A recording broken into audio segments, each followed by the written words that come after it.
Alors le gouvernement est en train en fait de vouloir réformer le prix du nucléaire. Le prix nucléaire en fait qu'on fait payer dans la facture d'électricité de tout un chacun. Et là on a une présentation qui ressemble beaucoup à ce qu'on peut voir des fois dans les scènes de vendeurs de rue. C'est-à-dire que vous avez EDF qui dit moi je veux 75 € le mégawattheure, ce qui est une demande tout à fait exorbitante en réalité.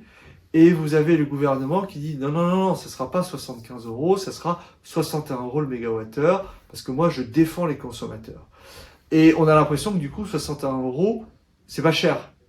Mais en réalité, je vais vous dire tout de suite, c'est très très cher comme prix. C'est tout à fait excessif et on est en train de se faire avoir. Il faut comprendre par exemple que aux États-Unis, le nucléaire sort en ce moment à peu près à 30 € le mégawattheure. Alors qu'il y a quelques éléments de différence, bien sûr. Mais on ne peut pas, comme ça, vouloir facturer 60 € le mégawattheure.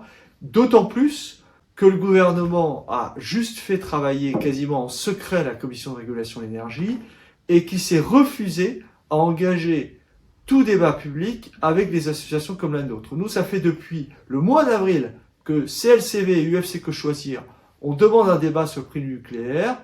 Il nous a été refusé, globalement.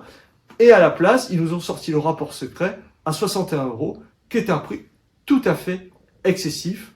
Donc il va falloir vraiment se mobiliser pour ne pas être les pigeons de cette négociation sur le prix sur le nucléaire.